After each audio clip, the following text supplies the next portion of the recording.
मैं विकास आप लोगों के सामने एक नए टॉपिक के साथ। तो हमेशा की तरह कुछ नया सीखते हैं।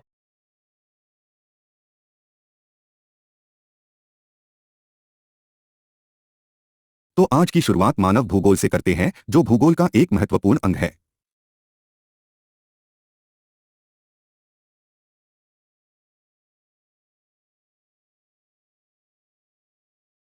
मानव भूगोल भूगोल की प्रमुख शाखा है जिसके अंतर्गत मानव की उत्पत्ति से लेकर वर्तमान समय तक उसके पर्यावरण के साथ संबंधों का अध्ययन किया जाता है। मानव भूगोल की एक अत्यंत लोकप्रिय और बहुअनुमोदित परिभाषा है मानव एवं उसका प्राकृतिक पर्यावरण के साथ समायोजन का अध्ययन। 1. मानव भूगोल में पृथ्वी तल पर मानवीय तथ्यों के स्थानिक वितरणों का अर्थात विभिन्न प्रदेशों के मानव वर्गों द्वारा किए गए वातावरण समायोजनों और स्थानिक संगठनों का अध्ययन किया जाता है। मानव भूगोल में मानव वर्गों और उनके वातावरणों की शक्तियों, प्रभावों तथा प्रतिक्रियाओं के पारस्परिक कार्यात्मक संबंधों का अध्ययन प्रादेशिक आधार पर किया जाता है।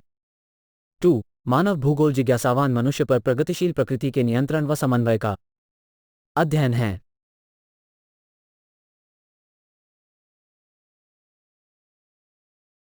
मानव भूगोल का महत्व दिन प्रतिदिन बढ़ता जा रहा है। यूरोपीय देशों, पूर्ववर्ती सोवियत संघ, संयुक्त राज्य अमेरिका तथा भारत के विश्वविद्यालयों में इसके अध्ययन में अधिकाधिक रुचि ली जा रही है। पिछले लगभग 80 वर्षों में मानव भूगोल के अध्ययन क्षेत्र का वैज्ञानिक विकास हुआ है और संसार के विभिन्न देशों में वहां की जनसंख्या की आर्थिक, सामाजिक, सांस्कृतिक उन्नति के लिए संसाधन योजना में इसके ज्ञान का प्रयोग किया जा रहा है।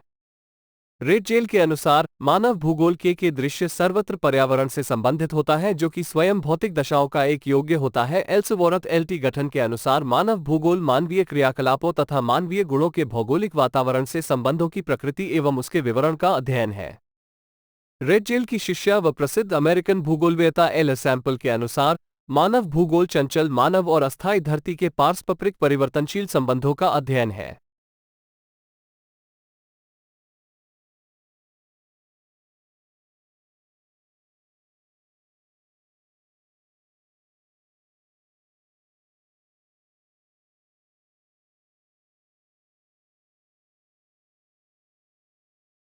मानव भूगोल की परिभाषा। एक मानव भूगोल मानव समाजों और धरातल के बीच संबंधों का संश्लेषित अध्ययन है। रेडजेल 2 मानव भूगोल अस्थिर पृथ्वी और क्रियाशील मानव के बीच परिवर्तनशील संबंधों का अध्ययन है।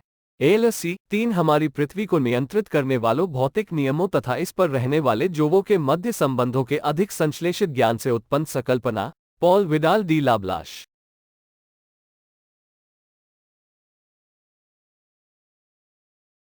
मानव भूगोल की प्रकृति। जैसा कि आप जानते हैं कि मानव भूगोल भौतिक पर्यावरण तथा मानव जनित सामाजिक सांस्कृतिक पर्यावरण के अंतर्संबंधों का अध्ययन उनकी परस्पर अन्योन्य क्रिया के द्वारा करता है।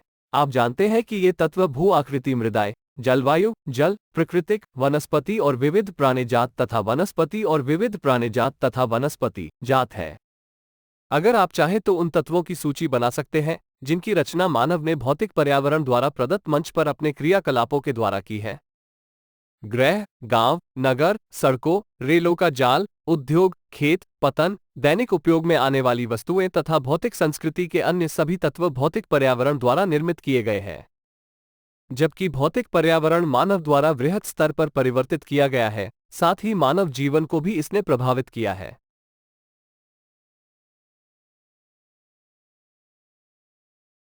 मानव का प्राकृतिकरण और प्रकृति का मानवीकरण।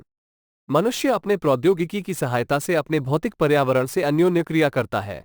यह महत्वपूर्ण नहीं है कि मानव क्या उत्पन्न और निर्माण करता है, बल्कि यह अत्यंत महत्वपूर्ण है कि वो किन उपकरणों और तकनीकों की सहायता से उत्पादन और निर्माण करता है।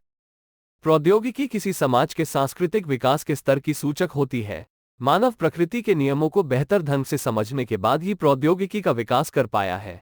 जैसे घर्षण और ऊष्मा की संकल्पनाओं ने आग की खोज में हमारी सहायता की, इस प्रकार डीएनए और आनुवांशिकी के रहस्यों की समझ में हमें अनेक बीमारियों पर विजय पाने के योग्य बनाया।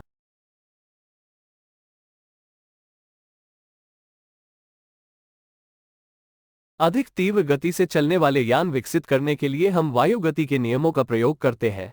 आप देख सकते हैं कि प्रकृति का ज्ञान प्रौद्योगिकी को विकसित करने के लिए महत्वपूर्ण है और प्रौद्योगिकी मनुष्य पर पर्यावरण की बंदिशों को कम करती है। प्राकृतिक पर्यावरण से अन्योन्य क्रिया की आरंभिक अवस्थाओं में मानव इससे अधिक प्रभावित हुआ है। आदिमानव समाज और प्रकृति की प्रबल शक्तियों के बीच इस प्रकार की अन्योन्य क्रिया को पर्यावरणीय निश्चयवाद कहा गया। प्रौद्योगिक विकास की उस अवस्था में हम प्राकृतिक की कल्पना कर सकते हैं जो प्रकृति को सुनता था, उसकी प्रचंडता से डरता था और उसकी पूजा करता था। आप अनुभव करेंगे कि सभी प्रकरणों में प्रकृति एक शक्तिशाली बल, पूज्य, सत्कार योग्य तथा संरक्षित है।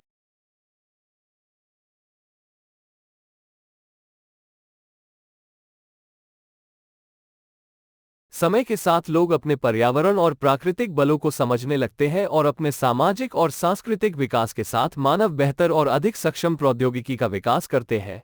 मनुष्य पर्यावरण से प्राप्त संसाधनों के द्वारा संभावनाओं को जन्म देते हैं। प्रकृति अवसर प्रदान करती है और मनुष्य अवसर का उपयोग करता है तथा धीरे धीरे प्रकृति का मानवीकरण हो रहा है था। Thank you for watching. Don't forget to subscribe.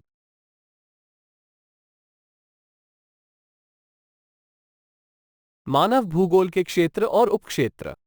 जैसा कि आपने देखा है, मानव जीवन के सभी तत्वों तथा अंतराल जिसके अंतर्गत घटित होते हैं के मध्य संबंध की व्याख्या करने का प्रत्यतन करती है। इस प्रकार मानव भूगोल की प्रकृति अत्यधिक अंतर विषयक है।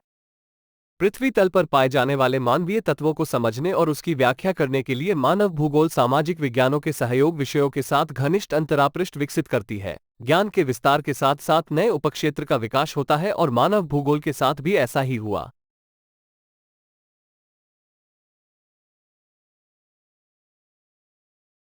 आइए मानव भूगोल के क्षेत्रों और उपक्षेत्रों का परीक्षण करें। आपने अनुभव किया होगा कि यह सूची विशाल और विस्तृत है। ये मानव भूगोल के विस्तृत होते परिमंडल को परिलक्षित करती है। उपक्षेत्रों के मध्य सीमाएं प्रायः अतिव्यापी होती है।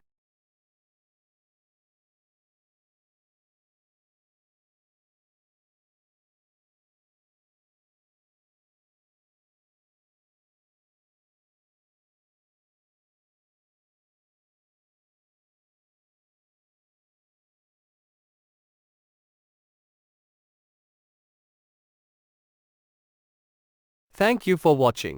Don't forget to subscribe.